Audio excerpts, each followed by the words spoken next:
Hello and welcome to Last Revolution Podcast, episode 7.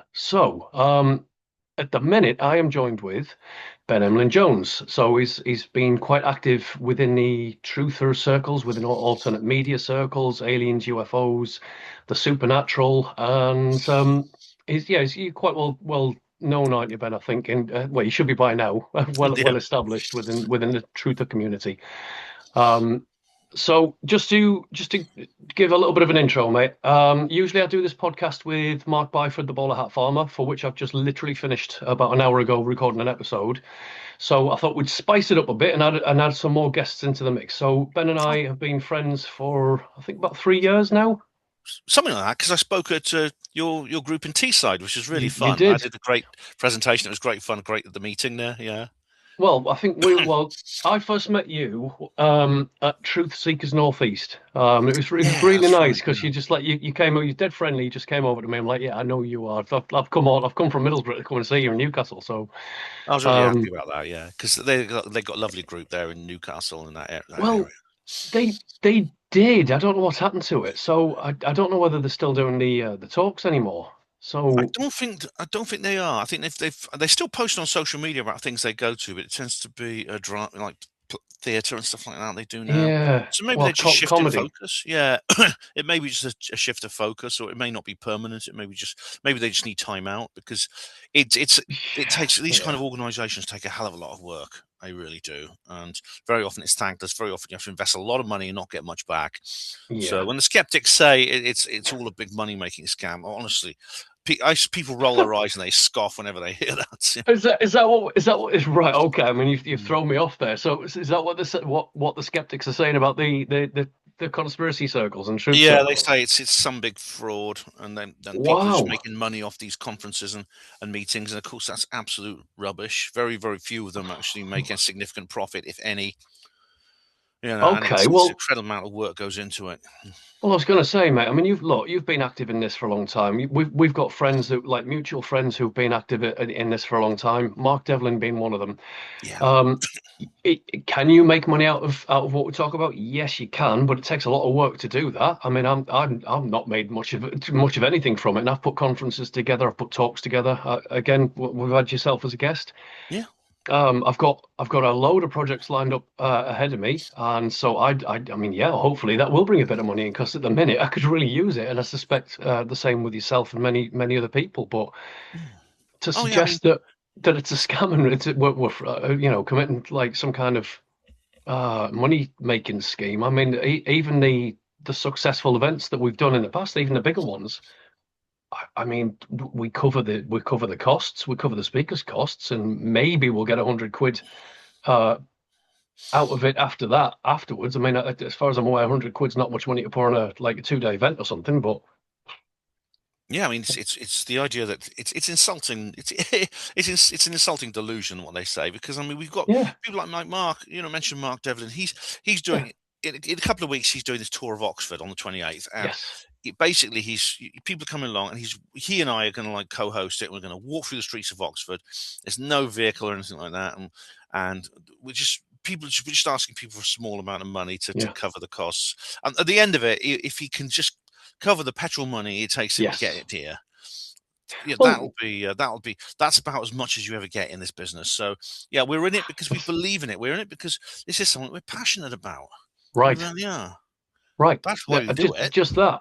But can I I'm going to throw something in here that potentially is going to upset a few people because I've had conversations with people where they said, "Oh, we shouldn't be making money out of this. You should be doing it out of the goodness of your heart." My comeback to that is, well, we are selling a service here. We're trying to bring information to people. We're trying to bring I'm going to say expertise in your case, in Mark's case, our knowledge to people. And if we're selling books, why shouldn't we make a bit of money out of that? Well, you We've see, got to yeah, we've got to live. We've got to get by. So why yeah. shouldn't we? But equally, it's sure as hell not a rich man's game by any measure. Yeah, I mean, you said we should be doing it out of the goodness of our hearts, but we are doing it out of the goodness of our hearts. That's the whole point.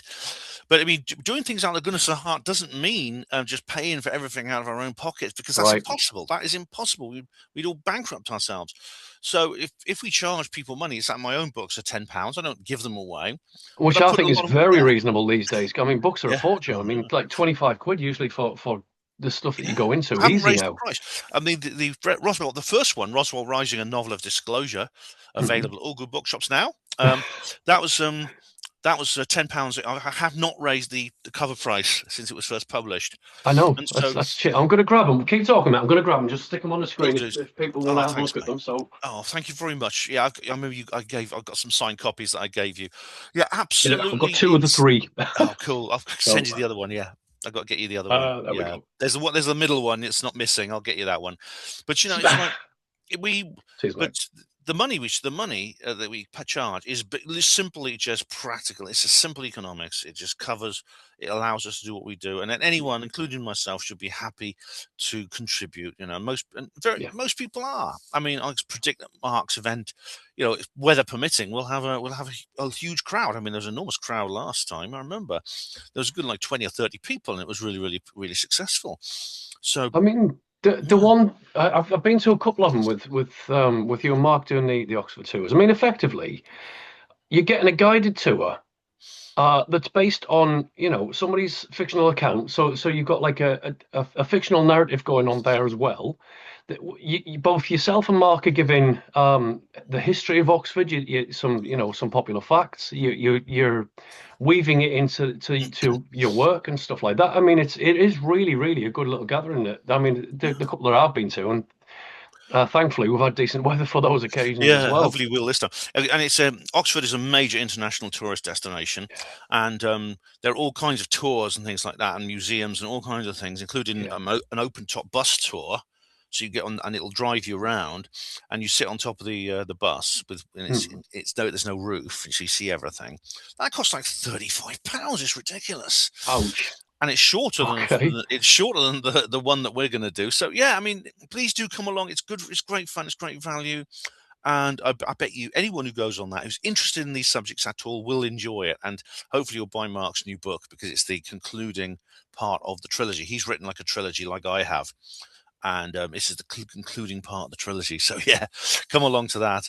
And there's, I think Miles Johnston is doing a conference in June. It hasn't been finalised yet, but there's all kinds of things on the circuit right now. And Do there's you some know what, great. mate? Sorry, I was going to say there's a name that's a name I've not heard for a long time, Miles Johnson. I mean, as far as he just went off the radar, as far as I'm aware. So, yeah, tell us about that then, because I thought he'd gone off the radar somewhere. So, Yeah, I don't know exactly what it is, because he does conferences at least two a year, and like I said, God knows how I don't think he actually makes anything out of it. He usually ends up out of pocket, but he religiously and yeah, dedicatedly produces these conferences, and they're really amazing. I think the social life yeah, is more than anything else, and there's plenty of these. I mean, they're all over the world actually. I mean, if you one I recommend actually, if you can save up, you have to save up some money, but it is actually within the price range of most people. Is Contact in the Desert. As I said, you that's can't. still going. Yeah, I remember Yeah, that as well. Right, that's okay. fantastic. That's in California, USA, Yeah, and you would need to save up a couple of grand for the journey and for accommodation. But the ticket itself is not too much. It's about £300. That's 5 days, and there's like yeah. two to 3,000 people there, and it's an absolute. It's one of the. I've never been so happy as when I went to that, and it's so good. How many have you It's been like to? a. Sorry. How many have you been to? Like the I've been Contact to in the that Desert? twice. I can't afford it this year, but I'm going to hopefully go next year, because that's Roswell. That's the 80th Yeah, anniversary of the Roswell incident. But if you're into this sort of thing, any conference actually you can go to, the longer and more people, the better. yeah. And there'll be some in the country where you live, most likely, and you can always travel to other countries. I mean, if you anyone who's like got a job, it is savable. With even if you're not rich, is you can save for it. Well, It's you worth can. I going mean, to. it depends how much you want it, though, doesn't it? I mean, Yeah, if you definitely. really want to do these things, I mean, you've just mentioned there about a social life. I mean, one of the reasons that I do this, it's not the only reason, but one of the reasons I do it is because it's a unique opportunity to meet like-minded people, and Mm. people that are relatively on the same wavelength as yourself. And Yeah. it's just nice to be able to talk freely and to discuss and to ask questions and get involved that way. That's it's Absolutely. In a Yeah. sense, the speakers are just the excuse for us to get together, I think. And that's what it's this. Except you are one of the speakers, so Yeah, yeah. I am good at, yeah, exactly. But it is, yeah. So it's there's such a good social life in this event, in this scene. can be. If you know where to go, you know where to go to. So please do get to the conference, get on the conference circuit if you can. It's good fun. Well, I was going to say, we're putting one on as part of this podcast in September. We're just trying to get a few extra speakers, but we've got yourself signed up, Mark. Great. Devlin's joining. We've got a few names confirmed. So we do have an upcoming conference for that, which we're like sort of putting together as we speak. That I'm hoping is going to take off really well. So if anyone's interested, you can find that on nathanlucius.com. The details will be posted over there, and we'll update it regularly as soon as we've got any information. We'll put it over on there. Oh, great! I've got Um, it in my diary. It's the last weekend of September, it and I'm is. really I'm looking forward to it. I'm so glad you allow me to speak. So that's really, really cool. Oh, You've mate, invited me to always. I'll speak. tell you, whenever I do these, I've got a list of names that I always want to bring on board, and your name's always on that, along with Mark Devlin, a friend of mine, Steve James, as well. So for people who aren't familiar with Steve, he's absolutely brilliant. We've got John Hamer. I'm trying to get Mark Bideford to join us, but he's not sure where he's going to be at that particular weekend. But if he does come along, for anyone who's like wondering who's Mark Byford, he's the guy I do this podcast with. Bowler Hat Farmer. I don't know whether you've heard of him yourself, I but have, yeah, yeah. From you. brilliant. I've heard him from you, yeah. Mate, I tell you what, he's spot on. It's just nice to see somebody taking the initiative and like knows what they're doing. They're not like a grounded approach, but full of energy. And he's just, it's brilliant to see that. It's brilliant to see that somebody's galvanizing it because I don't know, it seems to have had a lull in the last couple of years. What do you Yeah, I mean, think? it could be. I mean, it's a lot of what's happened. It's been frightening a lot of people, and it's scary Hmm. stuff. I mean, I suppose I've always had an interest in the esoteric. Even when I was a kid, I used to Yes. watch Arthur Yeah. C. Clarke's Mysterious World, Yeah. and I read Unexplained magazine and X Factor magazine, things like that. So even when I was a kid at school, I used to like spend my pocket money on things like this. Yeah. But I suppose it was always a bit of fun. It was like almost like a novelty. And I suppose when I became serious about this in the 1990s, I was kind of it remained that way in a sense, almost a form of entertainment. But then Well, it it is, but yeah, I suspect it comes across as entertainment to us because we're interested in it. So it's already mm, got that. It's got the interest factor. It's a stimulating subject area, isn't it? So yeah, that's what makes it fun as well as like not just to research it, but it does draw you in because it's a genuine curiosity as far as mm. I can tell. It is still fun in a way, but it's Yeah. also, I think in 2006 there was the moment in 2006 was which really changed my life, which was when I've told you this. I've told this story. I won't repeat the story because I've told it you before on I various was going to shows. say, mate, if you want to Okay, repeat it, because there might be new people listening in. So if you, sure, no yeah, problem. go for it. Well, Yeah. basically, basically the my daughter came home from school and told me the school wanted to take her fingerprints. They hadn't asked our permission or anything like that. They hadn't asked the Mm. parents' permission or anything. She said, "Oh, it's in the school magazine." And I trust me not to read it properly, so I skipped it. It was a little bit of the back page. By the way, we're just taking the children's fingerprints for a library database as an alternative to library cards. Wow. Um, I was furious, as you can imagine. I phoned the Yeah. school, and it took me a long time to get through to anyone actually, because they kept fobbing me up. I said, you must not do this at all. Absolutely not." I think I would have just pulled her out of school if this has happened now. But she Well, was it only gives about them 10 the years right to old. do that. Yeah, I I thought she was mean, like 11 years old. It's like, but nah.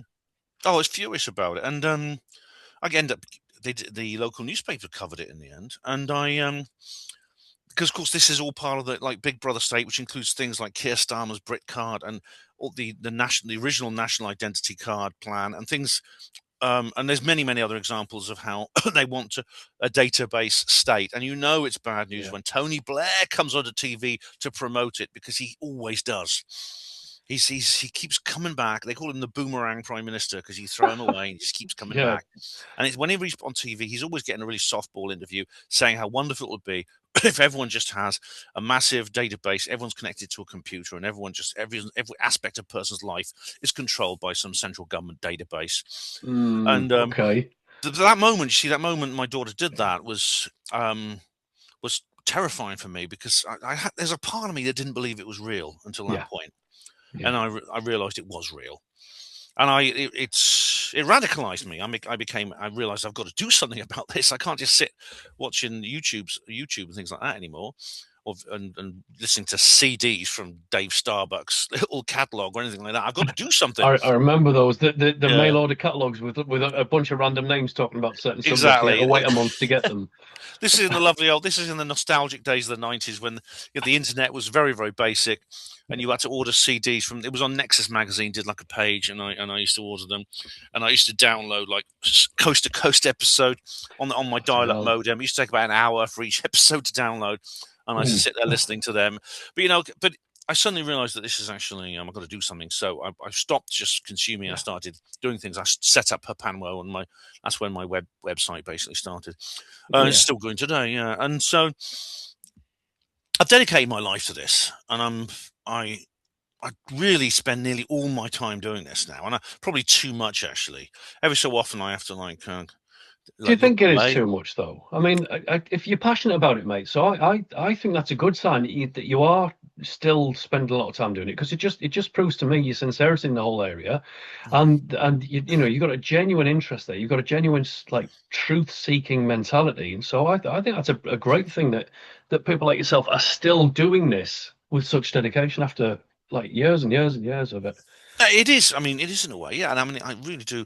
I'm glad I can still do this. But I have to force myself. I mean, I'll just go and watch like one of these travel vloggers or something like that, or something normal. I just need time out every so often just to keep my Escapism. yeah. It's a bit of escapism every so often. Otherwise, because I mean, you do have to manage your exposure to some of this stuff Yeah, a because little it's so bit. awful.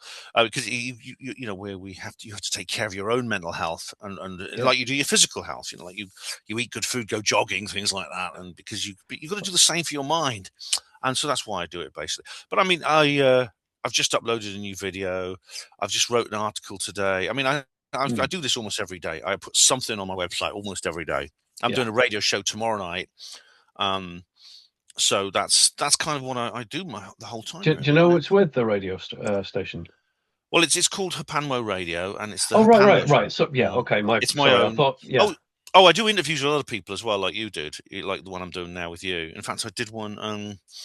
When did I do? I did one last week as well. Who was that with? Somebody else, yeah. And I interviewed. Yeah, I No, no. did.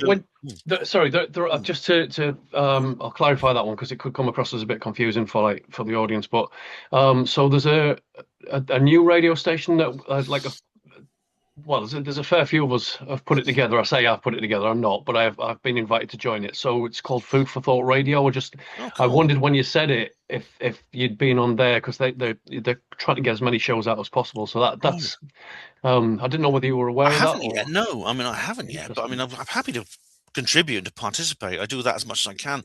I like to support other creators as well.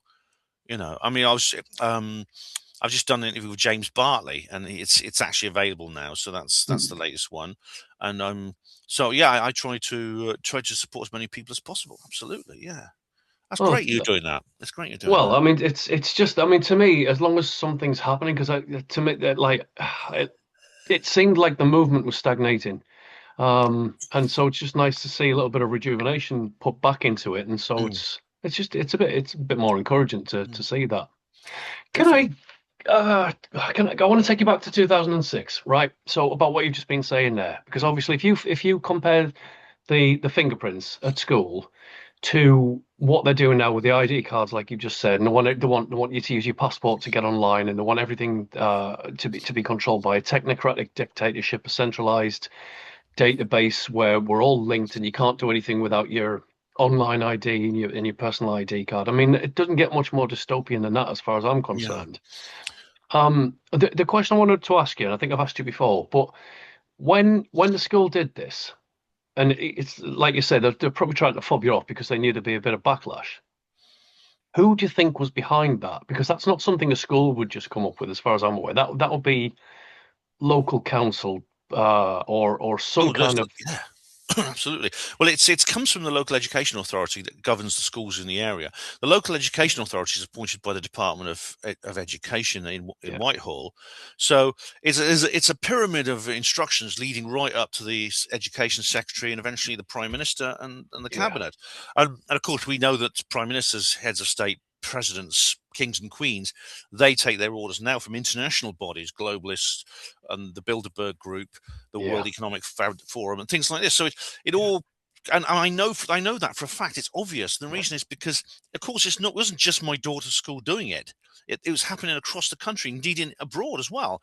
So these different countries were as technically sovereign states that were supposed to run Mm. their own business, were all coming out with the same policy at the Yeah. same time. There's a lady called Pippa King who's really done a huge amount in this. Her own children were subjected to this, or they were tempted to subject them to her. They attempted to subject her children to this same thing, and she reacted exactly like I did. And she's actually got the website called Leave Them Kids Alone. And so clearly this is an instruction from above. I mean, you see this all over the place. I mean, you see Yeah. it in all different.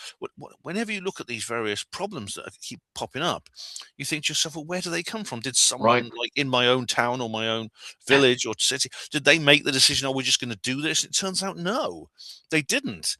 Because they themselves took their instructions from a higher authority, and you could say, well, I could say something like, well, if I was in that position, I'd just tell the government, no, get lost. We're not going to do it in our particular town. I wouldn't, if I was in charge of Mm. Oxford Education Authority, I'd say no. Or the county, the county Oxfordshire, which I think is where it runs from. I'd say, no, you're not having this in this county. The government will then simply sack me and appoint someone else who's more compliant.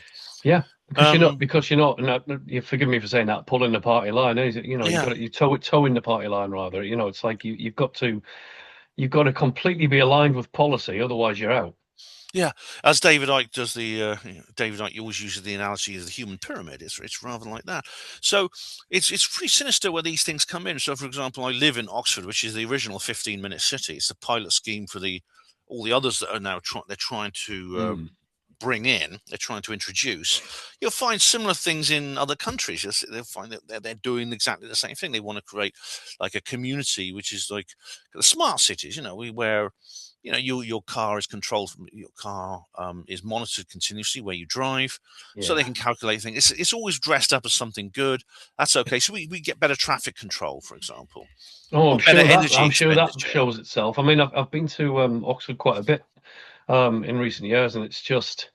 I mean, to be fair, your buses do tend to operate a lot better than what they do up here. I mean, they turn up on time, so that's a good thing. But Yeah, in terms of, I don't know, it's just mad. I mean, I know people who are getting ticketed now because there's too many journeys into Oxford, and then people are getting pulled up on speeding tickets, and they're barely even, it's barely justifiable. It's crazy what's happening there. oh yeah. Um, They've got these local traffic neighbourhoods, so that entire streets and entire communities now have it was originally bollards, and there's still a yeah, few bollards, but most of them are like automatic number plate recognition, where you have a yeah, camera. It's better in the sense it allows dust carts, police cars, ambulances, and other emergency vehicles and taxis can go through it, and private cars mm, can't. But it's not always obvious that there's a sign saying, "Oh, don't pass this point unless you are." One of these particular vehicles. But I mean, people sometimes do by mistake, and then they get a big yeah, fine and things like that. Um, it's concerning because we've had divided communities before in this city. Like in about 100 years ago, someone built huge walls across the street to separate the districts of Cutslow and Summertown. really, And yeah, it's because it was considered because Cutslow's like this big sort of working class area, and yeah, and they didn't want them mixing with Summertown, which is quite a posh area. And it took about eventually in the 1950s these walls were broken down. But I mean, it's going to be, I think, it's going to happen more and more and more where yeah. individual decision making, individual organization of your life is going to be considered outmoded, and really the organization of your life has to be organized from a central point, and essentially you are told what to do for your own good. This is, I think, the Yeah, model for the smart city, the future mega city, the Agenda 2030, and all these other things. I mean, there's so many people who really specialize in this particular subject. Sandy Adams, for example, who's really, really good at this sort of thing. And yeah. so Are I'm you sorry? Are you on personal terms with Sandy Adams, or is it because yes, I've no, I'd love to interview her because I wasn't familiar with Sandy Adams until well, Holly basically introduced me to her a couple of months back, and I'm like, oh, okay, this is new. So yeah, I mean, somebody else that really could contribute to this a lot. I mean, she oh seems yeah. to have a wealth of knowledge in all of this. But If you contact her, she's very keen to talk about this, and she oh, does that'd this be pretty much brilliant. all the time. She does lectures and she does interviews on this subject all the time. Yeah. I've got an interview of her on my show, so she'll certainly come on yours. Yeah, definitely. Oh, that'd be fantastic. I mean, feel free to come on with her as well, because I mean, I'd love three-way to. Yeah, conversation would be even better because then there's more questions that we could go into and have even more input for that. But I'd love to. Yeah. what do you think of the people? I'm going to say skeptics for the sake of argument, who say that the idea of a worldwide conspiracy that's all joined from a central nexus at point, like when we imagine the pyramid of control and things like that, and you'll often hear the argument that there's no way that people could be that organized from a central control position and things like that. It's all just a conspiracy theory. We're all just paranoid nutcases. It's not possible, and yet. We do see, as you've just said there, that there's a technocratic agenda, there is a depopulation agenda, there's a restructuring of urbanization going on, there's a re-engineering of society going on, and all of this links to certain organizations, such as you mentioned there, a couple of Bilderbergs and World Economic Forum. I would throw in Vanguard and BlackRock into that mix as well as the Yeah. Club of Rome and Trilateral Commission, things like that, right? They all come together in a web. Yes. Um, United Nations again. This is where we can see anything about 2030. So if anyone says, "Oh, well, it's just a conspiracy theory," so well, okay, well, why, if it's a conspiracy theory, are they broadcasting it on government websites in line with the United Nations website and the thing and things like that? What's your thoughts on that? How do you Yeah. usually deal with that kind of criticism or that kind of narrative, if you like? Well, you see, unlike many people on our side of the debate, I actually do. I'm actually willing to listen to the skeptics, and I take a keen interest in what they have to As say. do I. I think it's You sorry, do sorry to too, cut you yeah. off. I think it's very important that we do this for a number of reasons. Yeah. Number one, it's good to challenge your own knowledge and beliefs Yeah. and to remain objective. And two, if we don't hear their points, if we don't see those points as being valid, or then we are no better than them for being dismissive, right? So Exactly. Yes. Exactly. right. So sorry to cut you off. I mean, That's all right. but But you're it's a absolutely very right. good And this, point, though. you're Yeah. absolutely right. That's what I do. I even went to the QED conference a couple of years ago. It's this Mm. a big skeptic conference in Manchester, and the people there they made me very welcome. Actually, I mean, I wasn't that outspoken, but I didn't. Yeah. It's someone later on. They watched my video that I made about it. My little review, and they said, "Oh, I'm glad you were there, Ben. You should have come up and said hello. We don't mind if you don't agree with us." So, I mean, I'm even on good terms with some of these people. I don't consider myself at war with individuals who hold opinions. Um, Which is another good point, because isn't the whole idea of what we do as a movement, if it is a movement, it's to broaden our perceptions, right? It's to broaden our knowledge. It's mm, to reconnect. It's to unite on subjects. And if we're not talking to people who we see as different or other, then we are just as much to blame for that information not circulating. If there's a communication barrier, how can we ever expect to proceed from where we are at the minute? I think it's exactly. I think it's a very very healthy mindset to have if you can do what you've done there. I mean, correct. You went along to the Dom Jolly event as well, didn't you, a couple of years back? Yes, that was it. That was quite fun. That was a comedy. It was like a satirical comedy set, and I thought it was very good. It's worth seeing. But yeah, I mean, I do. I look at both. I want to test. Like I say, I do want to, like you said, I want to test my own opinions against Yeah, dissent as well as providing that dissent to others. And I mean, I had to block a few of them, over time, but it's only yeah. because of conduct, not because of a disagreement. Indeed, Hmm. I've had to block people on our side of the I debate was as I well was because just of I was thinking that when you conduct. said it. Just Mm. just as much as people are, I'm friends with so-called, well, I mean, I've got groups with truthers in it. Some of the petty disputes they just get, it's horrible. It's like you said, it's the conduct. It's not.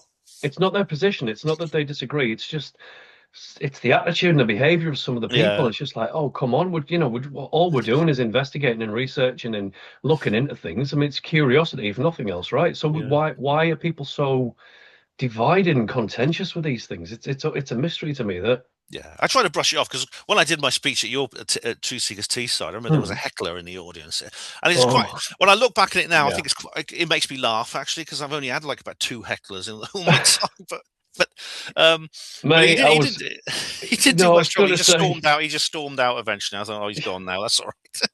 yeah, but that. So I know this. I know the guy, and I think when he calmed down a bit, he did. He joined up with us after. So when the talk had finished and we went for a drink, and he came back there, and I just thought, oh God, no, this is gonna. I don't know whether he was. I think he was slightly better around you, but I couldn't. I couldn't understand where he was coming from. So he Mm, was on about that you were misleading people with the alien narrative. So he wasn't dismissing aliens. mm, But he was saying that you're misleading people. He's a flat earther, so obviously he's calling you out for not being a flat earther. Well, I'm on your side of the debate for mm. this one. I don't see that the Earth can be flat, right? There's a lot of reasons, and I'd love to come back into this in this particular.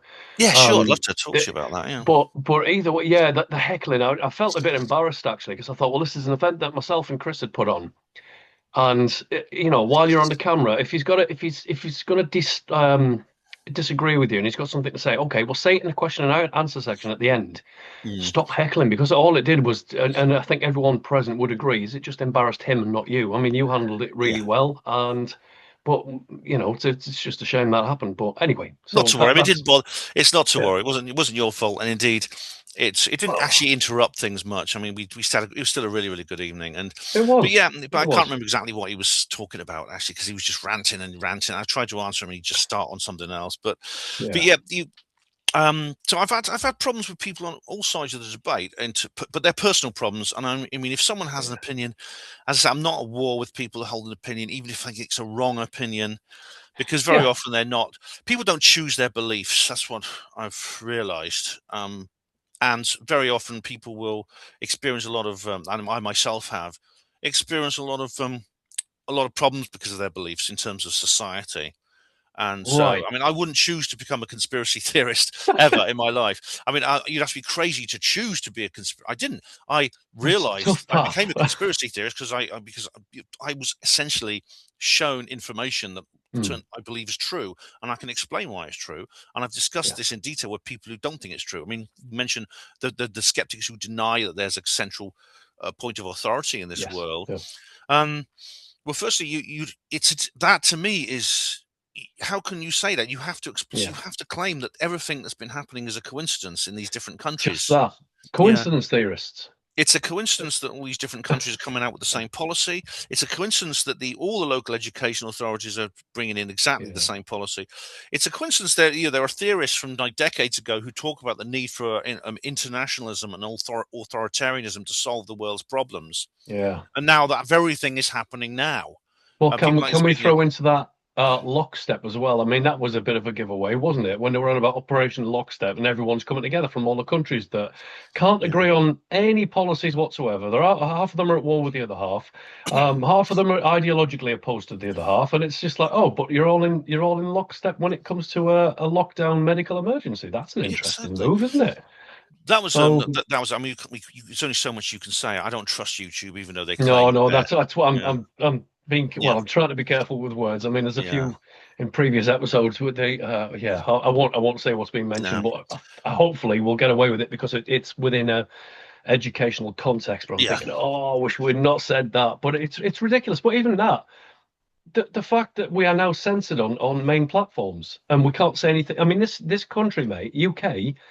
And people are like dobbing up their neighbours now for having certain beliefs or opinions or saying something on social media, and people are getting arrested for this stuff. Oh, it's If that's incredible. not an alarm bell, I Yeah. don't know what is. I mean, it's. I mean, I've spoken to people abroad who are quite shocked by this because some other countries are not quite as bad as we are. Yeah, There are some that are even worse, such as Australia, which is actually much worse than us. But yeah, they're literally, if you you will say something on social media, and there'll literally be police at your door, more than one. Yeah. I mean, there could be six of them who take this very, very seriously. At the same time, there's no the crime rates are rising, and the police forces seem to be doing less and less to curb real crime, the kind of crime that people are Yeah. most concerned about. And Who are they serving though? Because yeah, we're told that the police force is here to serve and protect, but serve and protect who? Because whenever I've wanted the police, which isn't been very often throughout my life, but whenever I've needed them or wanted them, they don't bother. They take hours or they don't bother turning up at all. And even when they do turn up, it's like, oh, there's nothing we can do about it. yeah. However, when you don't want them, when it's something that's political as opposed to actually helping the public, if it's politically motivated, like you said, people turning up on doorsteps getting questioned about a social media post, they're shit hot on that. They're there in an instant. It's like, oh, hang on a minute, you know? It's really revealing, actually. My dad had Mm, his house burgled, and some things were stolen. He called the yeah, police, as he do, and he came round. He expected them to investigate, maybe try and arrest the people who did it, because yeah. I mean there was doorbell camera footage all up and down the roads, and they even actually told my dad at one point, "We know who did this, because when they get we know them, we know the people who do this, we know." Those, Yeah. and I said, Dad, oh, and my dad said, okay, that's good. So they're going to arrest them. They didn't arrest them or prosecute them. What they did was they turned up for an hour and helped my dad with the insurance forms, and they just disappeared, and my dad never heard from them again. So, He well, literally hold heard on. nothing Well, more again. Once they'd right. done these forms with my dad, that was it.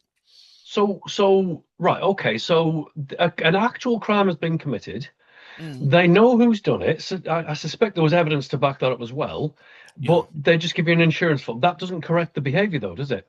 No, it doesn't. It's it's basically it's very, very kind of like perfunctory kind of service for people who've had this Yeah. burglary done. I mean, there's even situations where they'll people are actually are in the house and they're locking themselves in their bedroom, and Yeah. there's burglars like ransacking the downstairs floor, and they'll just say there's people in the house doing it right now, and they're calling the police, and the police, okay, just is your door, are they coming, they're not coming into your room at all, are they? No, they're just downstairs. Okay, look, don't worry, stay in your bedroom.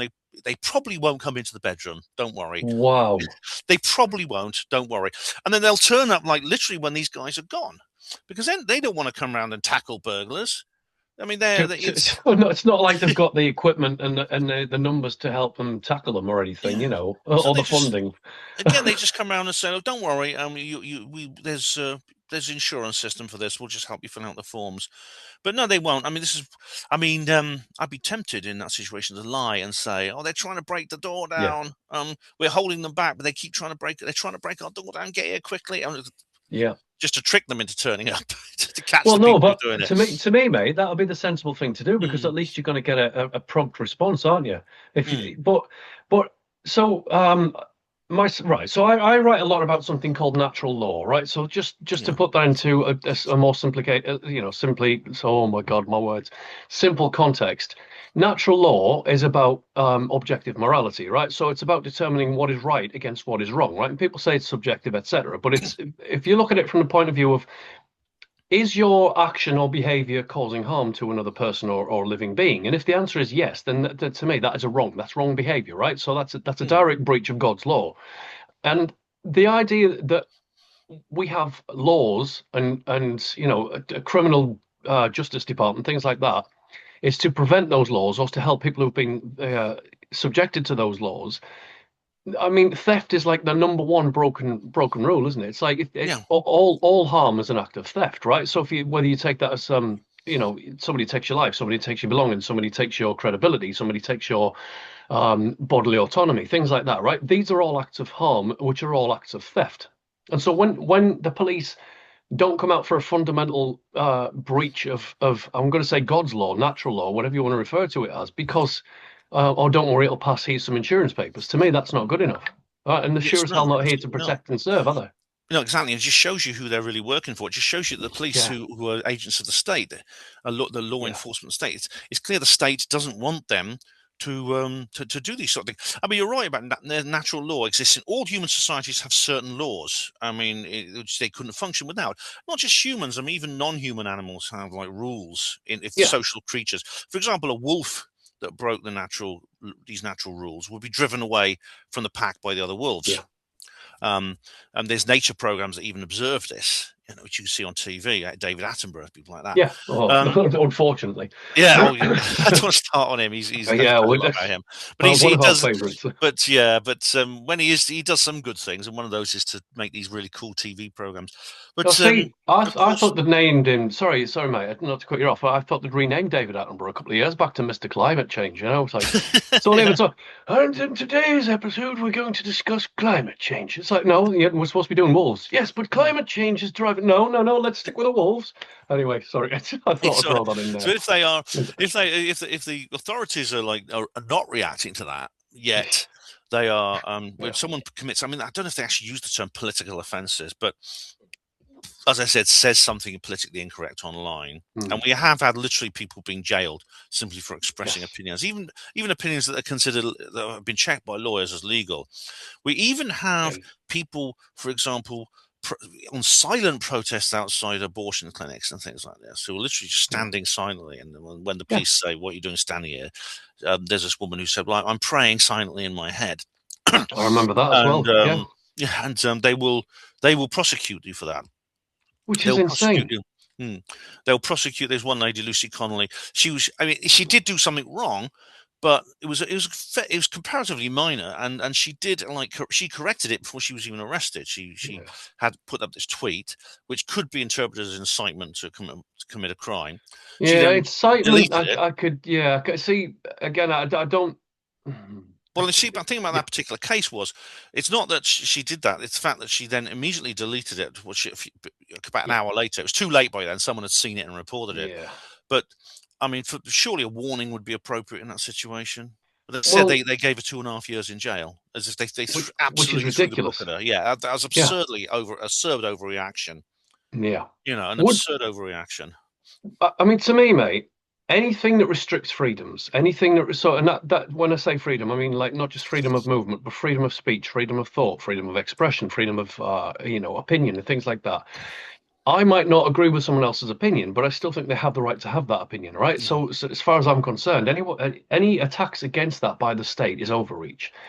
And so now we're living in a surveillance state where we're not allowed to say things. We're not allowed to have certain beliefs, opinions, or ideologies because it goes against the state. And again, this is all based on an Orwellian society, which I would say we are now deeply embedded within. The only worst part of that is that it's all technocratically controlled now. So it's like the walls are closing in.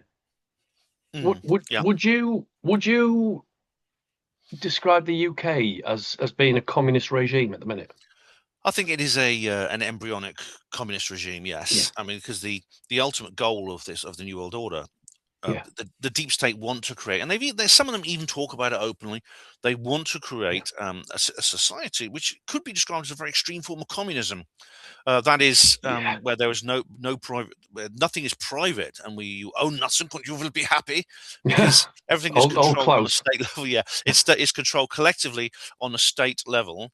Um, this Yeah. state apparently, according to Karl Marx, such a state would actually wither away. So, and we'd be left in a situation where there was there was complete a collective society without any authority, which I don't think Mm. that would work somehow. But Well, so in my I view, think. Oh, sorry, mate. I think mm, the problem with that is, yes, it might wither away. I mean, it is going to stagnate. It's a system that can't sustain itself. But unfortunately, it might last something like 60 years before it starts to decay and implode.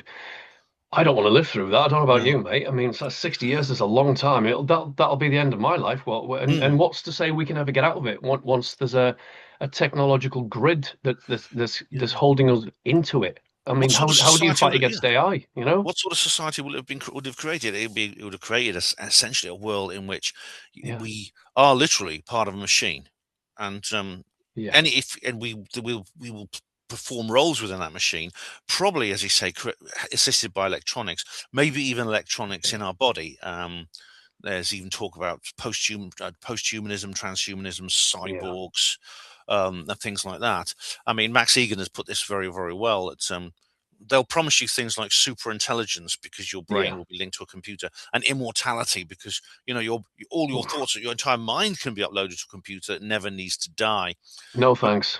no, I'll yeah, say exactly. no thanks. But there's So, this assumption that somehow we'll be we'll all be kind of like supermen as a result of this. And but Super slaves, maybe. yeah, super slaves. We're more likely to be the Epsilons in Brave New World.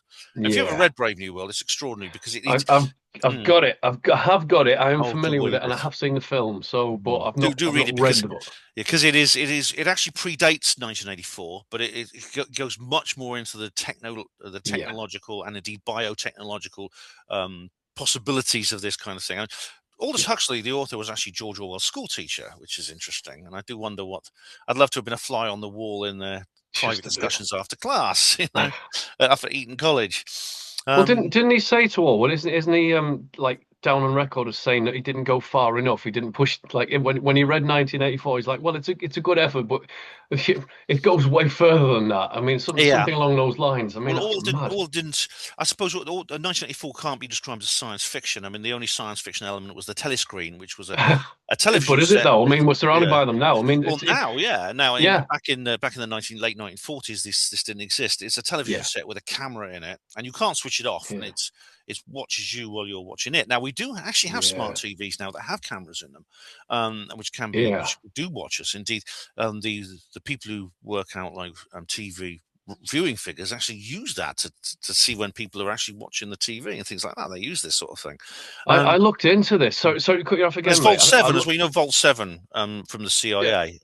That this leak, the part of the Julian Assange and Edward Snowden leaks. yeah. It's part of that. And you carry on. Yeah, carry on. No, no, I remember. I mean, yeah, I remember that as well. I mean, that's going back about 7 or 8 years, that isn't it? I think Mm, with it. But I was going to say, I looked into this, the whole your TV spying on you, and they are. I mean, a lot of them.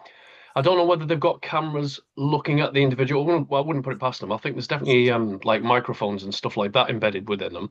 Obviously, because you're speaking to your remote and it takes so there's definitely microphones active. But one thing it does do is record your screen. So anything that you've got on your screen, your TV, if it's linked to any kind of internet-based server, or even if it's a console or whether it's a smart TV, it doesn't matter. It's looking at everything that you do on your screen, which means that anything you put on there, your passwords, whether you watch, depending on what you're watching, it's looking at your algorithms, it's looking at your behavioral patterns, how long you're watching it, all of this. It's gathering it all.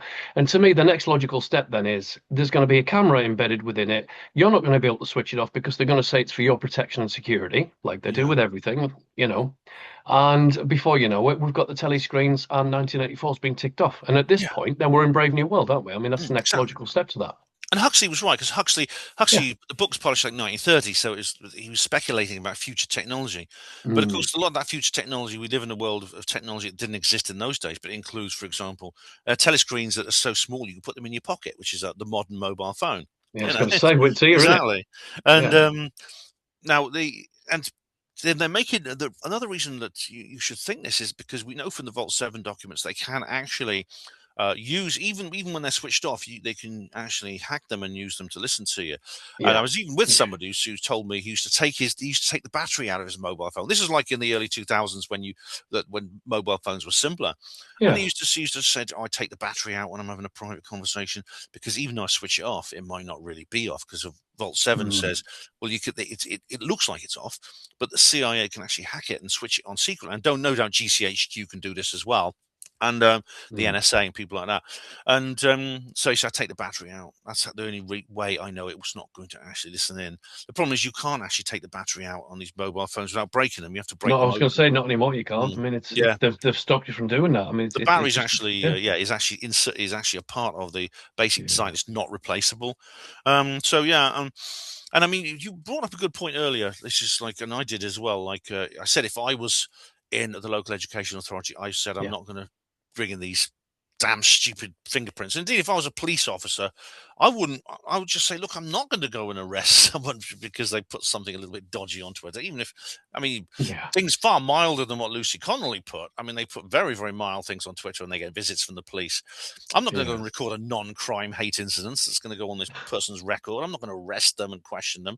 It just, Especially as it could potentially ruin their lives, get the jobs yeah, taken from them, stop it affect family relationships and things. It's nuts, and you're right. But that would be the moral thing to do. But unfortunately, I don't think we're living in a moral society well, at the minute. we're I not just encouraged to be. The problem is to be yeah, moral in this society is actually very, very difficult because A Yeah. society, in a sense, is designed for you to function within it properly, especially if you want to be successful and you want to have a salary, you want to have a pension and pay the bills, which we all have to pay in order to Yeah. function, have a home. Um, you need to be able to essentially make no decisions on the basis of morality, just simply comply.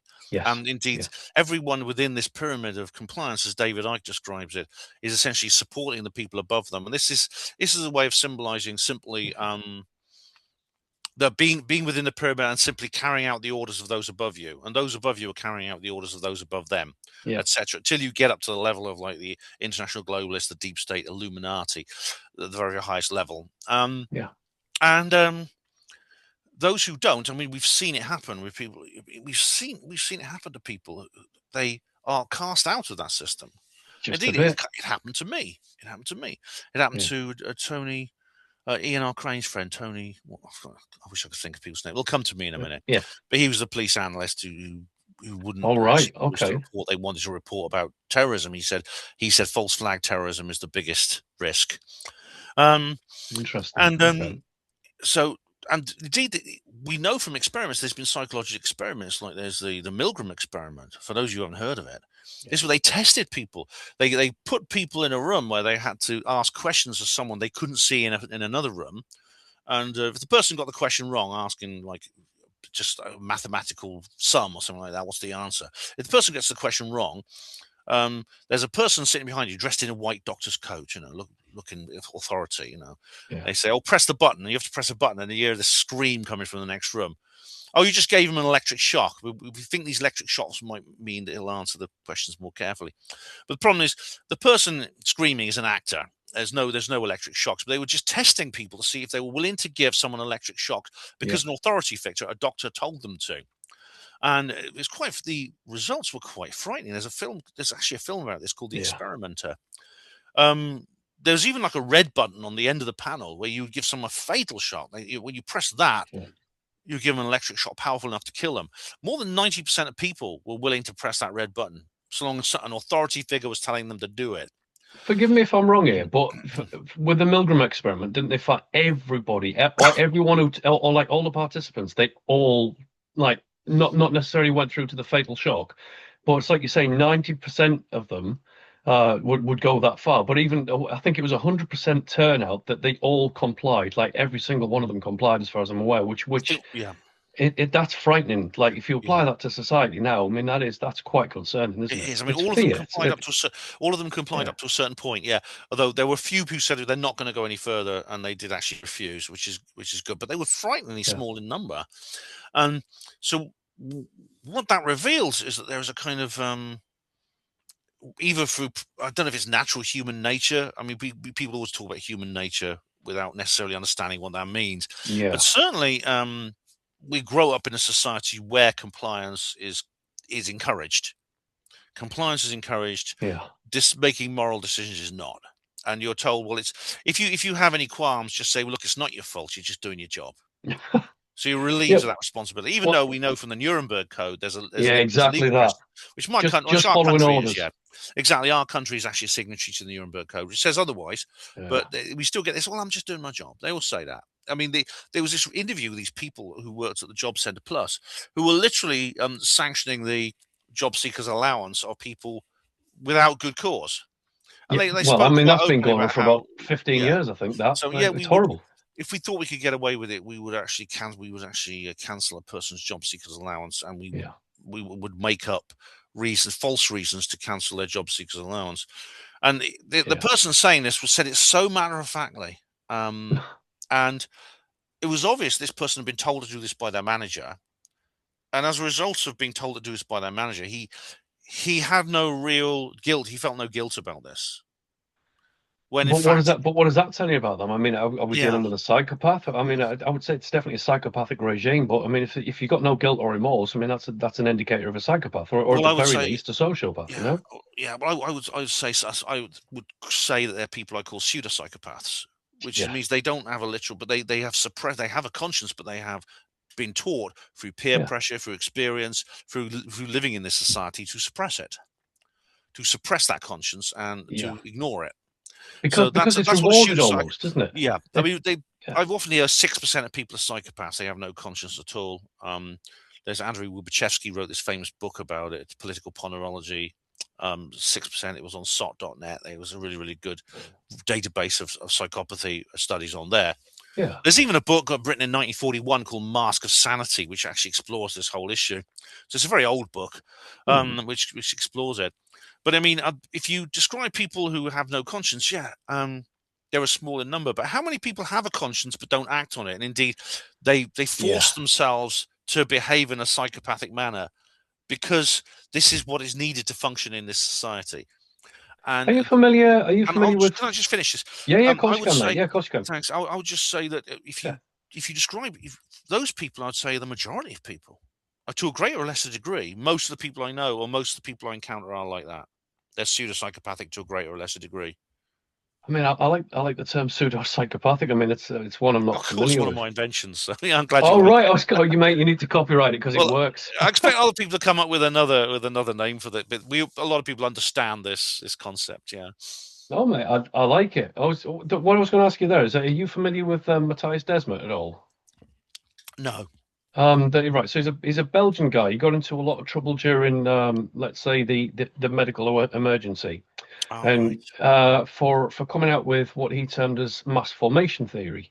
But we're Oh not even yeah, allowed yeah. to say that on YouTube, as far as I'm aware. So I can't give you the full Mm, wording of it. But he came out with mass formation theory, and in basic, like, the way that he said it is that you're gonna the population can be split into three categories. So you got 30% will always comply, never question, always go along with authority, even if they know that it's wrong. They will always go along with authority because the authority is their god, right? It's like the it's always complying with that. Then you've got 30% at the other end of the spectrum, which is always going to be doubtful and skeptical, and they're going to be kind of rebellious, even if it's mentally rebellious, and they don't necessarily act on it. Psychologically, you've got 30% of the population, which is kind of in that category of we can see there's a problem, we're not going to go along with it. And then there's the 40% in the middle, which, according to Desmond, which can like sway either way depending on which of the two opposing sides is the more dominant, if that makes mm, sense. And it falls in line with what you're saying there. I mean, with that's effectively that's like 40% compliancy rate, isn't it? yeah. Without it's strange to me, this the whole psychological aspect of again, human nature. What is that? How do we define it? Well, you see, I mean, yeah, I actually have heard of this thing. I hadn't heard of the man who came up with it, but I've heard of this Hmm, thing, and I think he's rather optimistic in terms of proportions. But I do know what he yeah, means. But again, this people say, well, people often say things like, well, especially like the posers who want to be superior to everyone else, the people I call yeah, backslappers. They will say things like, well, human nature means that we're inevitably going to do these destructive things because it's just a part of who we are. Well, I mean, if that was the hmm, case, we could never function as a social species for all these millions of years that we yeah, have. But is it really something innate in our nature, or is it something that is has been? It's a yeah, essentially it's evolved behavior because we live in a society where we it's sort of like natural within our society in the same way yeah, a fish swims in the water. Probably the fish doesn't even think about what the water is. It just swims in yeah, this water and says, well, this is my world, this is my universe. The fish doesn't even wonder why the water is. And people who live in yeah, in a psychopathic world will adopt psychopathic behavior almost instinctively and naturally, and because it comes from the very moment they're born, they're subjected to this. yeah, In 1984. And in fact, the younger you are, the worse it is. In 1984, Winston, the main character, is a man in middle age. yeah, He's a sort of 50 something. He's a 50ish kind of guy, um, and he says the people he's most scared of is the children. It's like Parsons, his neighbour, the little kid, says, "Are mm, you a thought criminal?" And of course, Winston remembers the old days. He remembers the old nursery rhymes. He remembers he remembers imperial measurements and things like that. yeah, He remembers pounds and pence. But the little kid has literally been born into this Big Brother state and knows of no other. yeah, And this is what I feel. I feel sorry for kids these days. I wouldn't want to be young in this society. I really Mate, wouldn't. I mean, if you think it was bad when we went to school, I mean, the kids now, I mean, they don't stand a chance, do they? I mean, they've got so much propaganda being hurled at them on a daily basis. I mean, just look at what they've done with the whole sex education now. I mean, it's Mm. just it's front and center, and what they're teaching them, it's neither moral nor even correct. I mean, some all of these like rainbow categories of LGBTQ XYZ.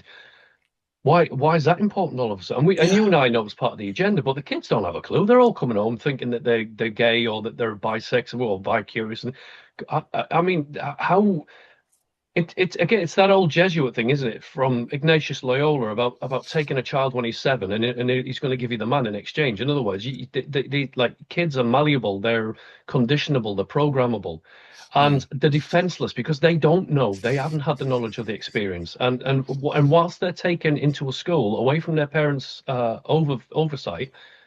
The school can tell them anything. They could even tell the kids not to mention what they've learned in school when they go home. And how would we know the difference unless you're a teacher, you know? I know. It's children naturally will obey adults. It's part again. It's a survival mechanism. If you're a little kid and your parent says to you, "Oh, stay away from that tall cliff. Don't try to jump off it, will you?" The kid could, if the kid thinks, "Well, I'll just experiment and see," that child would be out of the gene pool pretty quickly. And Yeah, I would imagine so. yeah. So the children say, okay, so my mum and dad tells me not to do that, I won't do it. So it's natural. So children, this is why they're so malleable. This is why they're so Hmm. vulnerable. This is why it disturbs me so much that they are focusing so much on children when it comes to this sort of thing. Yeah, I mean, it most. I mean, if my daughter luckily is now grown up, but if she was an adult, I would never send her to school. I'd homeschool her. mm, They're literally they're taking the kids and they're putting them on the running track and they're saying we're gonna have a mm. race now. And all the white children have to move forward 10 paces. And then when they start the race, of course the white kids win, and they'll say, "Well, that's society. That is white people have privilege, and white Mm. people are supreme." And then they make you feel guilty about that, and Yeah, they make the black and brown children hate the white children. They make the white yeah, children hate themselves, and this to me is evil. This is an evil lie they're telling yeah. people.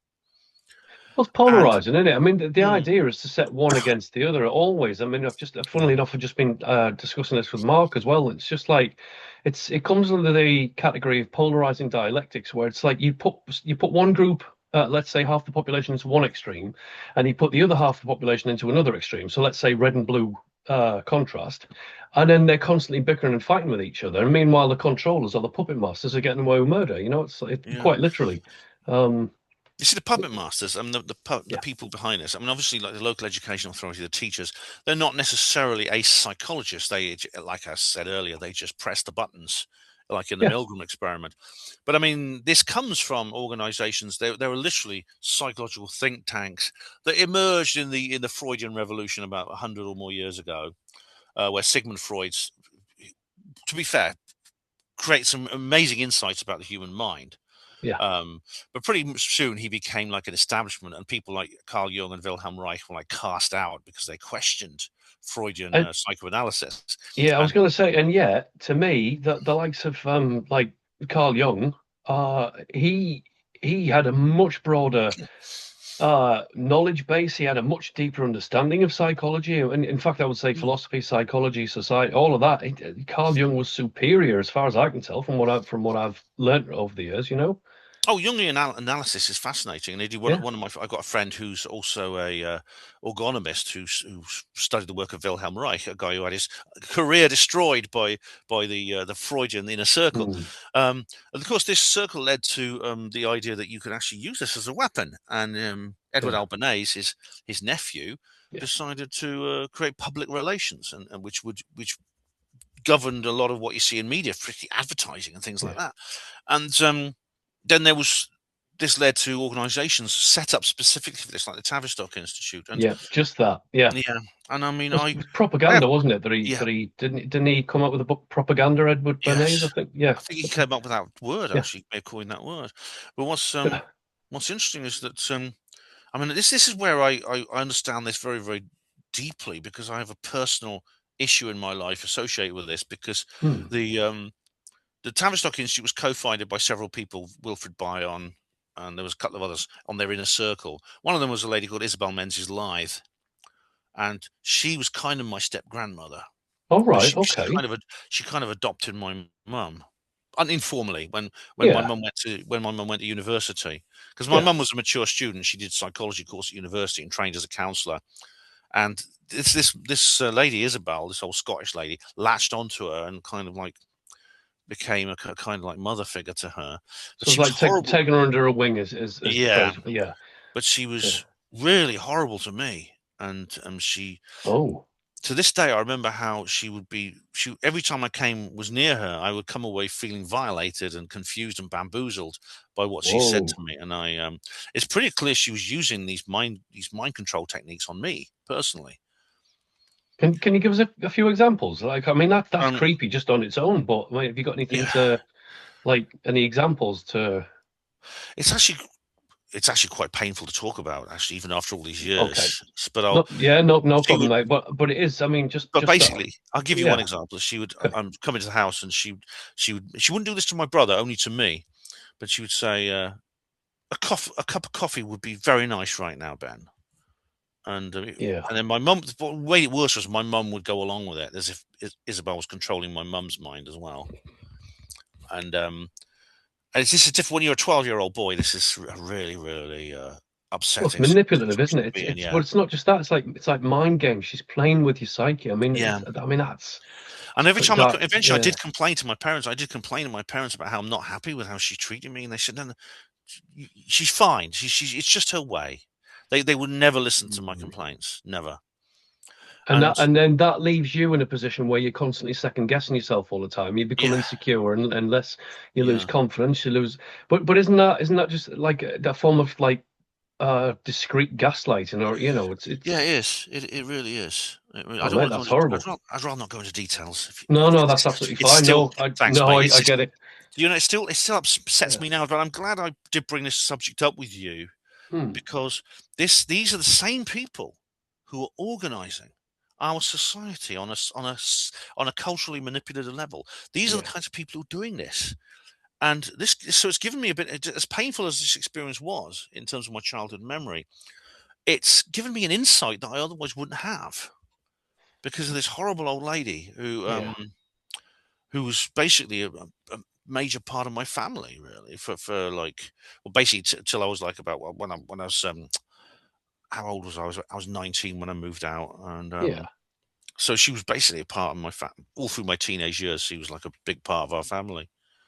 So Would yeah, you? Would you consider that in some way it was the universe giving you like vital lessons for what comes after, or what so your work might have benefited from that, even though the experiences were unpleasant, but in a way that could have been a gift. And if you take my meaning from that, I mean, it could be a gift in disguise, that's yeah. prepped you for. Yeah.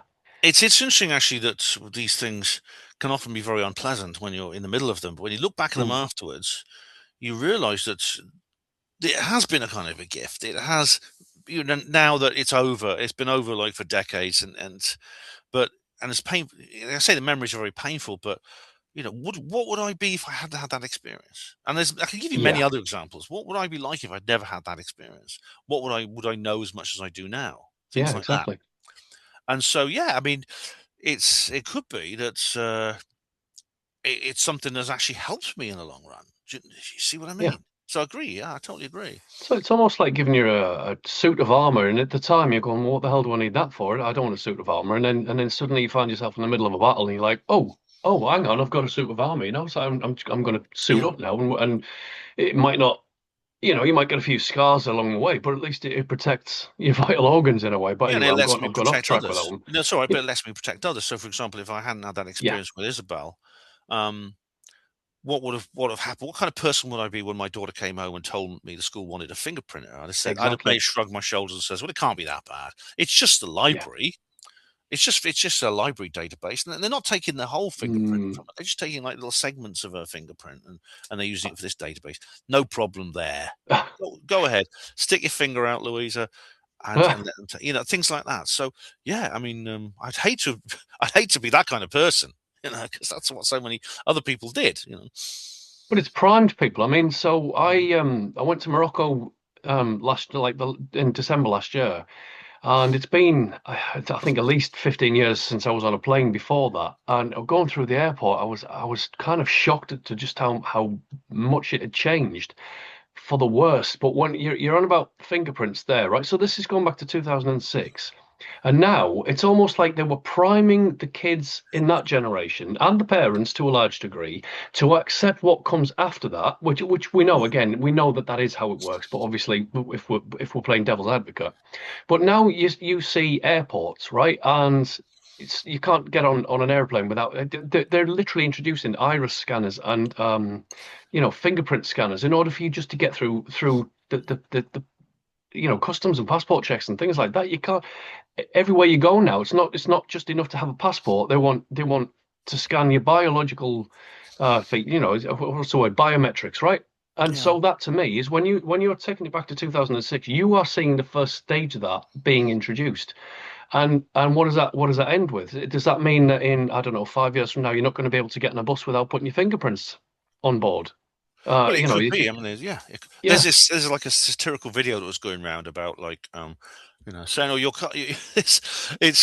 your carbon footprint is this and that and the other. You can't buy this. mm, It was a satirical video. You can't get on the bus because your social credit score's too low, things like that. yeah, Um, Now it's worrying because I sometimes think to myself, is there a point where they won't be able to do this anymore because people will not put up with it? But when you look mm, at like the Tavistock Institute, what it does, and how good they are at controlling minds, how they have all this experience, all this theory, all this yeah, scholarship behind it, you realise that actually it's certain that no matter what they do, there will be a certain percentage of the yeah, population who will go along with it. Now, I'm not a pessimist here because I believe that there's actually is a point where the percentage of that population, and maybe maybe this guy who came up with the formation thing, yeah, um, as I said, I think his proportions there are quite optimistic because, but I mean, really, the discoveries of Lyle Watson and he like basically goes into the Jungian unconscious, which is maybe one of the reasons why they cast Carl yeah, Jung out. yeah, That that when you're studying monkeys, that literally when 1% of the monkeys in a particular population, in this case he used these snow macaques in Japan, when 1% of these monkeys get a certain idea, somehow they all know it. They don't have to learn anymore by watching. And this, what they washing the potatoes in the sea so they can get the yeah, salty flavor, things like that. And you see you see this with other species such as birds. During there was a spate of them pecking. They were actually drinking milk by pecking holes in the lids of the milk bottles. yeah. I That remember actually happened this. all in Yeah, one go. That was a long time ago, but I mean, I remember my parents bringing the milk in. There'd be holes in the lid where the birds have been getting the milk, and I remember this this. Yeah, happened I all think at it was you who once. told me actually. Yeah, and Yeah, people say, well, the birds obviously the idea catches on because one bird will try it and the others will watch and think, I'll have a go at that. But it happened so quickly that that couldn't explain it, as Lyle Watson actually said at the time. There's a great book he wrote called Supernature, which I really do recommend. Um, and so this who wrote means that that? Lyle Watson. Right. Yeah, yeah. He's a Sorry. South Yeah, Af- he's a yeah, South African scientist. He was a yeah. biologist, but he became very interested in other subjects. Um, what that means is that there could be a point where, whatever proportion of the population is needed, will hit that point. I mean, the case of the monkeys, it was 1%. Well, humans are Wasn't closely it like related. 100? I think they refer to it as 100th monkey syndrome. Exactly, So that's where like the once, phrase once, yeah. that's where the So phrase comes from, 100th monkey. yeah, Now, with humans are closely related to monkeys. Maybe it's similar to us, but there is yeah, a certain percentage where there will be a critical mass reached of a certain knowledge or a certain behavior or certain codes of conduct, and from that moment onwards, it will spread automatically to the rest of the population. yeah. And there's nothing, if that happens, there's nothing actually the deep state can do about it because they're dealing with a natural force of the universe, which is basically the thing which animates us, which is our soul level consciousness. They don't have I control would over agree with that. that. Yeah. They don't have control. They don't have any control over that any more than they have control over 2 + 2 = 4. They don't have controls over the mass of the proton versus the electron. These things are natural forces of the universe. So I feel that we've got to get. I mean, what happened during the C word pandemic was that Yeah. that actually did. I was impressed by the reaction of many people to that. It was definitely a there was catalyst, wasn't it? yeah, there was some bad signs as well. The Mm. the Karens on the plane shouting at fellow passengers, "Put your mask on!" But I'm eating my meal. No, put your mask on. They almost had the pilot almost had to do an emergency landing at that time. Remember, because this woman was so unruly. Yeah. So there's a lot of you get the bad side of people. As I said, there will always be people who will comply no matter what. But I was pretty impressed with the large number of people who saw through it because a large number of people did, and I wouldn't let the inevitable small number who comply, the inevitable proportion who comply, put off from that achievement. I don't just because that there was that small number that complied doesn't mean the Yeah. achievement didn't exist. So yeah, I mean the media, of course, focused on the compliance. They tried to make more and more people Obviously. comply, yeah, as they always do. But yeah, that's actually pretty good going, I think. Yeah. So, I mean, so I was quite alarmed with all of the let's say effects of what happened during 2020. I thought far too many people didn't comply. And again, I'm not disputing what you're saying. In fact, I agree with you. But from a slightly different perspective, is that I was alarmed by the numbers of people who would comply, but equally encouraged by the number of people who, after about a year or two, started to really say, "Well, hang on a minute, yeah, this isn't adding up. This, and so." Ironically, it's almost like the Streisand effect, isn't it? Because the total irony of that let's say event is that the government and the media, the two main pushers of that agenda, of that narrative, were the ones that ironically woke so many people up because their stories, their narratives, their entire approach to it was like, what? It was so absurd. It was so ridiculous. There are a lot of people that just thought, well, hang on a minute, that didn't make sense. What are you doing that for? And then they could see that the media was lying on behalf of the government, and then they could see that the government was lying on behalf of someone who was pulling the strings. Usually, their mates that have got like conflicts of interest in, say, pharmaceutical industries or PPE industries or food industries, the cosmetics there, all of these things that you could link into that and say, well, there's a conflict of interest there. Well, doesn't that Yeah, just prove that politicians can't be trusted then? Doesn't that prove that the exactly. Yeah, media now has shown themselves up as they can't be trusted? I think it did. I think it did a lot of good. I think it was the catalyst for a massive awareness, if you don't want to call it an awakening, a massive awareness. And all right, thanks for that. You kind of the job that you and I and many others like us have been trying to do for years. They did it really well on our behalf, and they're yeah. I mean, against us. absolutely. I mean, that's actually we actually know that for a fact because I think we can say with great confidence it's a fact, is because the whole agenda of the lockstep agenda stopped very suddenly. It stopped literally in a couple of weeks in November of 2021, and Yeah, I was actually surprised by this, how it happened. so was It's I, like mate. I mean, Yeah, and when it happened, I always assumed that this. I knew it would end at some point, but I thought when it does, it will be quite slow. There'll be a lot of yeah, resistance, there'll be a lot of drag, and there'll be a lot of reluctance, and then it will become a very, very significant part of history on the scale of World War II. So there'll be documentaries, there'll be movies, there'll be news special reports yeah, and things like that. Um, but you know what? There'll be the late night talk shows with Jeremy Passman and Trevor McDonald and people like that.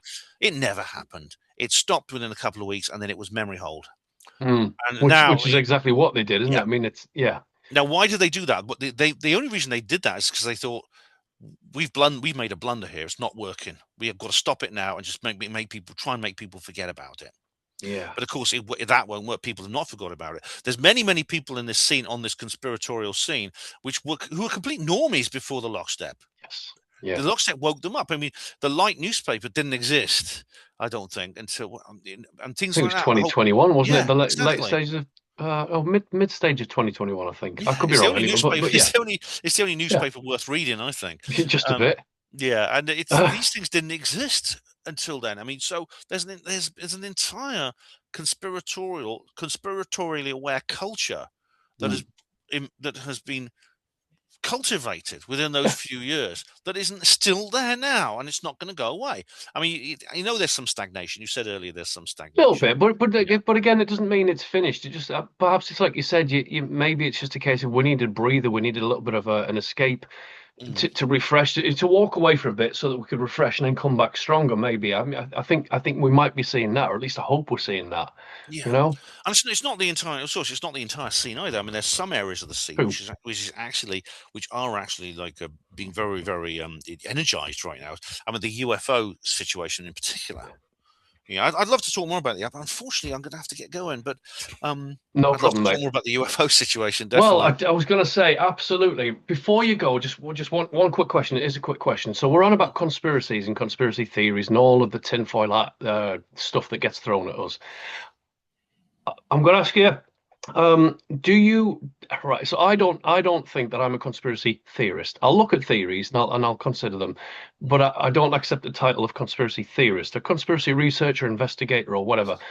How would you answer that? Are you a conspiracy theorist, or are you a conspiracy investigator or researcher? How would you look at that? Right. I suppose. I mean, I am a conspiracy theorist. I know that's kind of a derogatory term. In fact, it was invented by the Warren Commission in Yeah, 1964, following the Kennedy assassination, yeah, to discredit people who believe that John F. Kennedy was shot by conspiracy, which of course he was. yeah. I was Um, going to say but I mean, absolutely. I kind of I tend to still use that term to describe myself because it's literally Yeah. true. But I mean, I mean, I don't have a problem with it. It's just that obviously there is that stigma around yeah, it now, is it? I Whereas, know, yeah.